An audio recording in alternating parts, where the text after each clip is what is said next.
En una pequeña ciudad de la provincia de Jiangsu, en la China de 1912, nacía una niña que pronto aprendería dos cosas fundamentales: que el mundo no estaba hecho para mujeres como ella, y que precisamente por eso ella no pensaba detenerse. Su nombre era Chen Xiongwu, y su historia comenzó en una época de enormes tensiones. China se encontraba en plena transformación política tras la caída de la última dinastía imperial. En medio de ese caos, su familia no solo creía en el progreso, lo vivía. Su padre, Wu Zhongyi, era un ferviente defensor de la educación igualitaria. Contra la tradición, fundó una escuela para niñas, y no cualquiera, una escuela donde se enseñaban matemáticas, ciencia, literatura y pensamiento crítico. Desde muy pequeña, Chen Xiong se sentaba en el suelo del aula a escuchar las clases. Apenas sabía leer cuando ya resolvía problemas aritméticos con una soltura que sorprendía incluso a los maestros. Su madre, una lectora incansable de novelas y filosofía, la animaba a pensar por sí misma, a cuestionar, a imaginar. En un país donde muchas niñas eran aún vendidas como esposas o destinadas a servir en silencio, Chen Xiong creció rodeada de libros, ideas y libertad. A los 9 años, ya era la mejor estudiante de su clase. A los 11, superaba en conocimientos a muchos de sus profesores. Pero la China de entonces no era fácil para una joven brillante. El país estaba dividido, empobrecido, lleno de tensiones internas. El machismo era estructural, y la figura de una niña que respondía a los adultos con firmeza y citaba a Confucio mientras resolvía ecuaciones resultaba, como mínimo, incómoda. En su adolescencia comenzó a devorar tratados de física. Le fascinaba cómo las leyes naturales podían explicarse con fórmulas elegantes.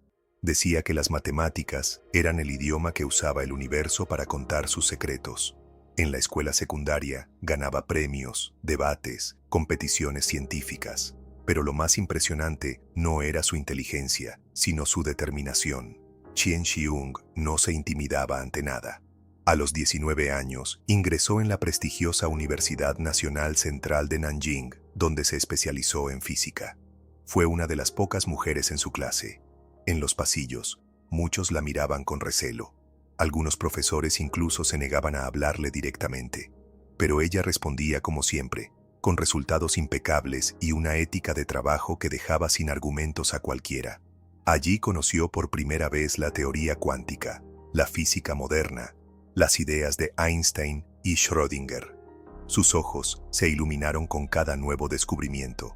No quería solo aprenderlas, quería ponerlas a prueba. Su pasión por la experimentación comenzó a crecer. Mientras otros estudiantes se conformaban con repetir teorías, ella quería ver qué pasaba detrás de los números, dentro del átomo, en las regiones invisibles del mundo. Al terminar su carrera, recibió una oferta para estudiar en Estados Unidos. Era 1936. China estaba a punto de ser invadida por Japón, y el país entero vivía una ansiedad creciente. Muchos jóvenes escapaban al extranjero buscando oportunidades, pero para una mujer, y más aún, para una mujer científica, aquello era casi un milagro. Su familia lo entendió. Su padre, que siempre le había dicho que la ciencia y la justicia debían ir juntas, la despidió con lágrimas en los ojos y un último consejo: haz lo que los demás no se atreven a hacer. Con apenas 24 años, Chen Xiongwu subió a un barco con destino a San Francisco. En su maleta llevaba un abrigo, un par de cuadernos y una copia de los Principia de Newton. No sabía hablar bien inglés. No conocía a nadie al otro lado del océano y no tenía claro cómo iba a sobrevivir. Pero había algo que sí sabía. No había viajado tanto solo para obedecer. Dejó atrás su idioma, su familia, su tierra, y sin saberlo, estaba a punto de cambiar para siempre el curso de la física y de la historia.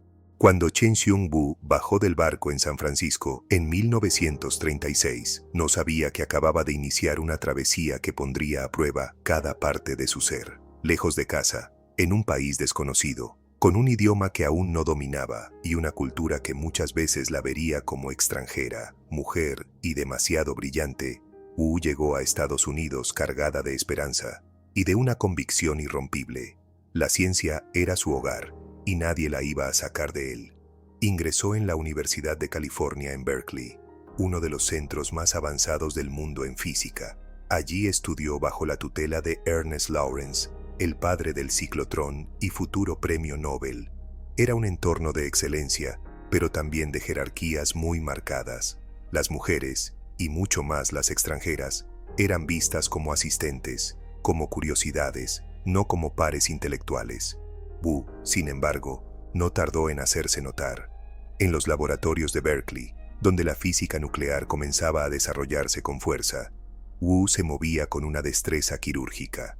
No era solo una teórica brillante, sino una experimentalista de talento excepcional. Sabía construir, medir, corregir, ajustar. Tenía una paciencia feroz y un ojo para los detalles que pocos podían igualar. Pronto, los rumores comenzaron a correr. La China lo hacía todo bien. Y sin embargo, los méritos no venían acompañados de oportunidades. A pesar de su impecable trabajo, muchos colegas recibían becas, promociones y reconocimientos, mientras ella seguía esperando. A veces, incluso debía fingir humildad para no incomodar. Ser mujer, ser asiática y ser brillante era una combinación incómoda en un ambiente dominado por hombres blancos que no estaban preparados para compartir el escenario. Aún así, Wu no se quejaba. Trabajaba más que nadie. Sus días empezaban temprano y terminaban de madrugada. Dormía poco, hablaba menos, pero sus cuadernos estaban llenos de anotaciones precisas, fórmulas, hipótesis, resultados. Su ética científica era inquebrantable. No bastaba con tener razón, había que demostrarlo hasta que no quedara duda. Durante la Segunda Guerra Mundial, Estados Unidos convocó a sus mejores científicos para colaborar en proyectos militares. Wu, aunque no fue llamada al Proyecto Manhattan directamente, trabajó en el desarrollo de métodos para separar isótopos de uranio, esenciales para la bomba atómica. Su trabajo fue confidencial, silencioso y crucial. Años después, muchos de sus descubrimientos serían utilizados en procesos nucleares sin que su nombre apareciera en los créditos. En 1942, se casó con Luke Yuan, un físico chino como ella, tranquilo y sensible, que siempre la trató como igual. Tuvieron un hijo, Vincent, que más tarde sería científico también. Pero Wu nunca dejó de trabajar. En casa o en el laboratorio, la física seguía siendo su verdadero idioma. Comenzó a enseñar en Smith College, luego en Princeton, la primera mujer en hacerlo, y finalmente en la Universidad de Columbia, donde pasaría gran parte de su carrera. Columbia fue un espacio donde por fin pudo desplegar todo su potencial. Allí, en los años 50, se gestó el experimento que cambiaría su vida y el curso de la física. Los físicos teóricos Tsung-Dao Lee y Chen-Ning Yang se habían atrevido a desafiar una de las leyes sagradas del universo, la conservación de la paridad, la idea de que la naturaleza no distingue entre izquierda y derecha. Era una proposición audaz, casi blasfema, y cuando buscaron a alguien que pudiera demostrarlo experimentalmente, pensaron en ella, Chien-Shiung Wu. Sabían que era la única con la precisión, el rigor y la valentía necesarios para llevarlo a cabo. Ella aceptó sin dudar. Había pasado toda su vida preparándose para un momento así. Con frío extremo, instrumentos delicadísimos y un talento técnico fuera de serie, Wu se embarcó en un experimento que pondría de cabeza los principios básicos de la física.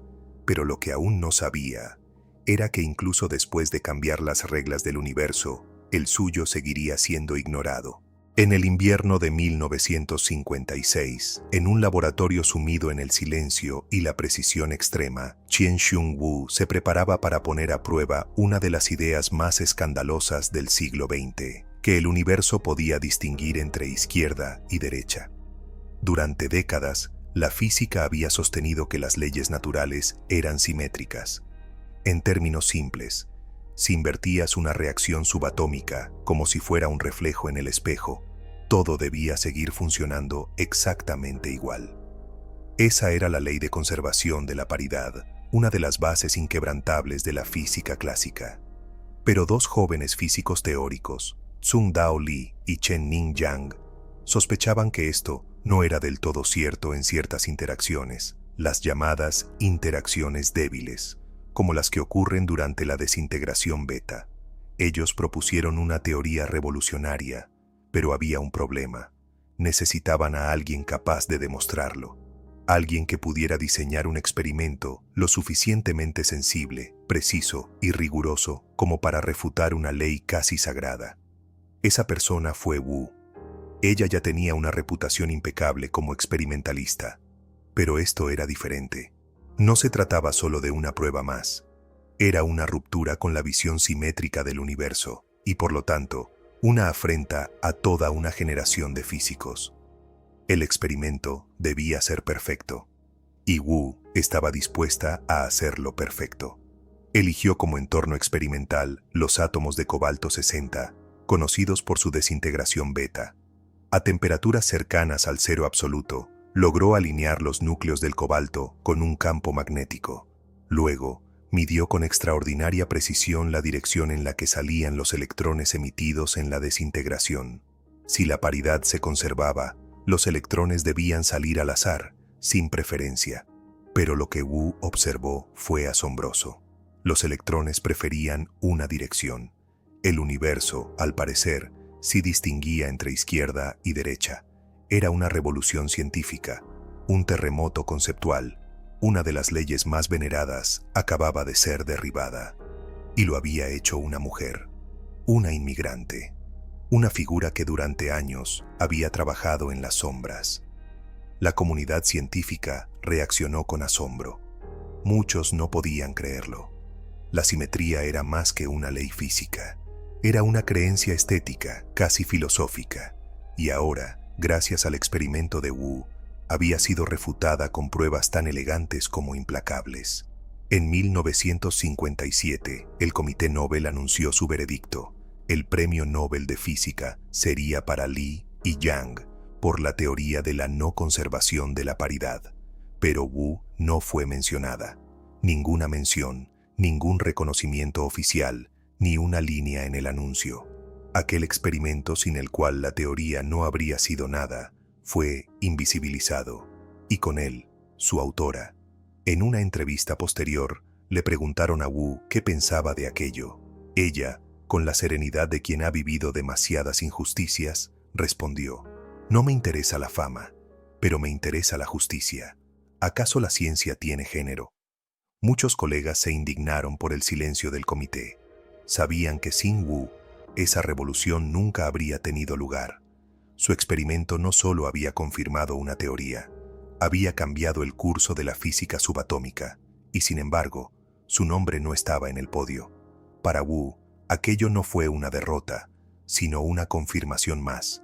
Las estructuras de poder eran tan rígidas como las leyes que acababa de refutar. Pero si había aprendido algo en su vida, era que el cambio no siempre llega de inmediato, y que el verdadero legado no se mide en medallas. Siguió investigando, enseñando, publicando. Sus alumnos la llamaban con respeto la reina de la física nuclear, y aunque nunca recibió el Nobel, empezó a recibir, muy lentamente, algunos reconocimientos tardíos, premios, doctorados honorarios, homenajes. Pero el daño estaba hecho. El mundo había visto cómo una de las mentes más brillantes de su siglo era pasada por alto en el momento exacto en que merecía ser celebrada. El experimento de Wu derribó una ley física. La historia de Wu derribó una ley no escrita, la de que una mujer brillante debía esperar sentada.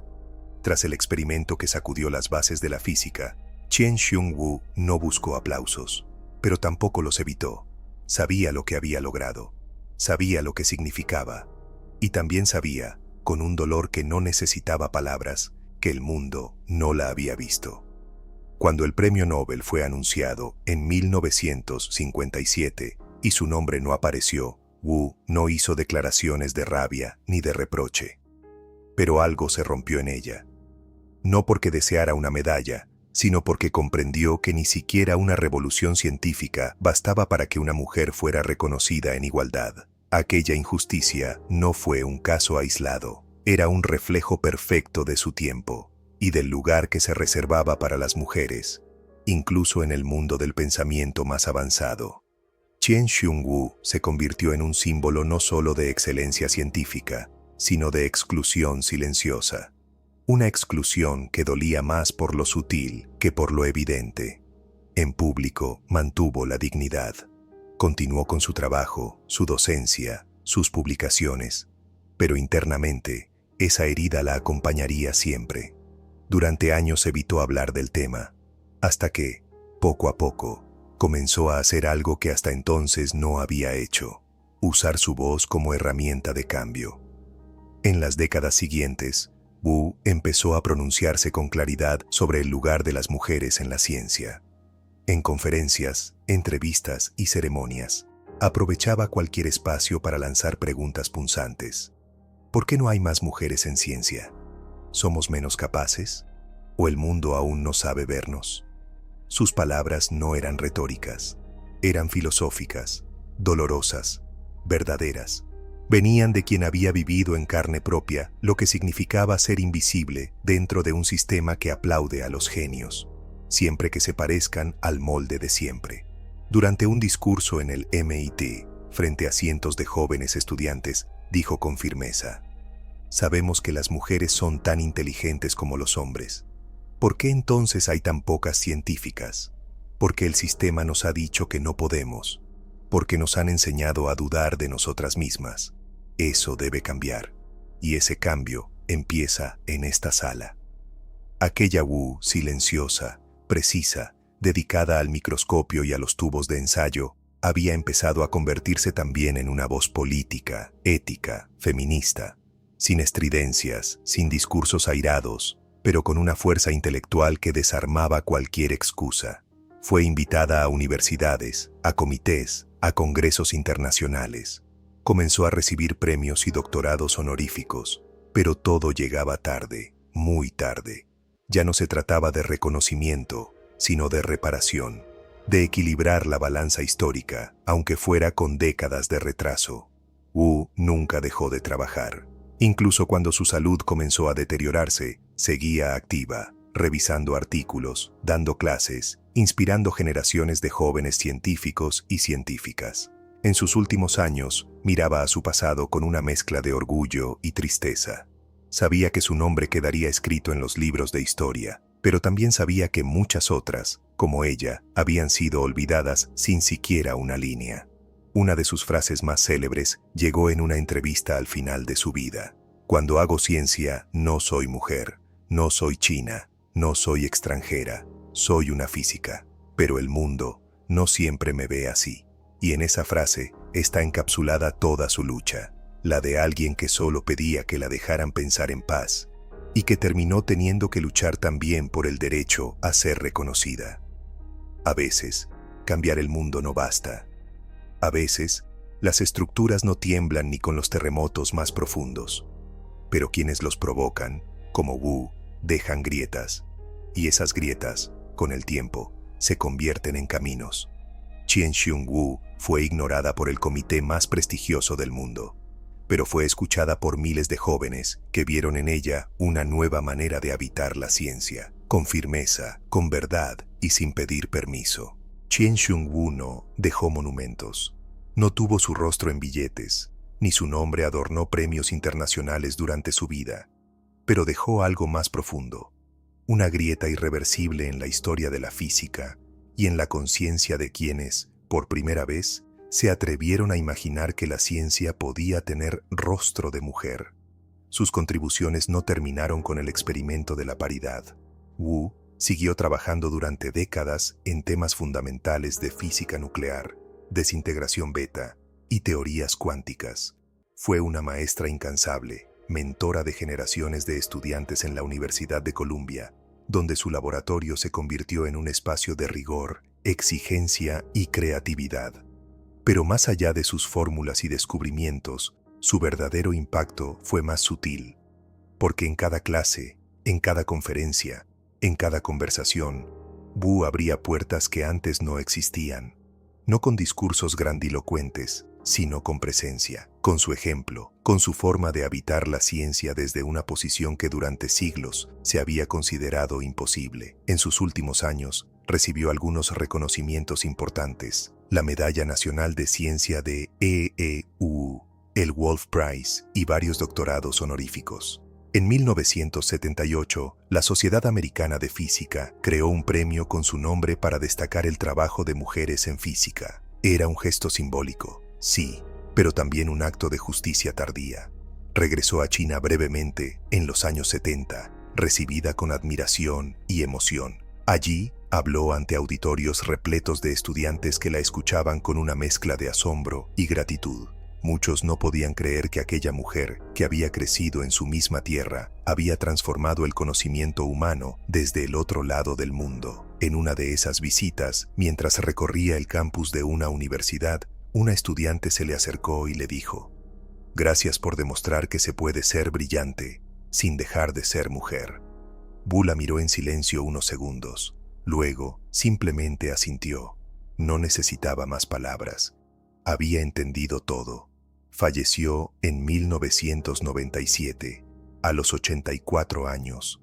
Sus cenizas fueron enterradas en el campus de la escuela que su padre fundó en China, ese lugar donde había aprendido, desde niña, que la educación era una forma de rebelión. El círculo se cerraba. La semilla que un día fue sembrada en tierra hostil volvía a su origen, convertida en raíz para otras. Hoy, su nombre sigue siendo menos conocido que el de muchos hombres a los que superó en rigor, precisión y legado. Pero su historia se cuenta cada vez más. No como una nota a pie de página, sino como lo que realmente fue: una columna vertebral de la física moderna. En los libros, su ecuación no aparece grabada en una lápida como la de Boltzmann, pero su huella está en cada rincón donde una estudiante decide no callarse, en cada laboratorio donde se reconoce el talento antes que el género, en cada aula donde alguien pregunta: ¿y por qué no hay más mujeres aquí? Chien-Shiung Wu no fue solo una científica brillante, fue una corrección histórica, una mujer que rompió simetrías físicas y sociales, que puso a temblar al universo, y también a las estructuras de poder que se negaban a verla. Y mientras el universo sigue girando con sus leyes invisibles, mientras las partículas siguen desafiando nuestras certezas, la historia de Chien-Shiung Wu nos recuerda que no basta con tener razón. Hay que tener el valor de sostenerla incluso cuando nadie escucha. Ella desafió una ley de la física, sí, pero también desafió algo más profundo: la costumbre de no mirar a quienes siempre estuvieron ahí, construyendo en silencio. Si esta historia te tocó, si sentiste que el mundo necesita recordar a quienes lo cambiaron sin pedir permiso, suscríbete a Sabiduría de las Grandes Mentes, porque aún quedan muchas voces por recuperar, y tú puedes ayudarnos a que no se pierdan en el olvido.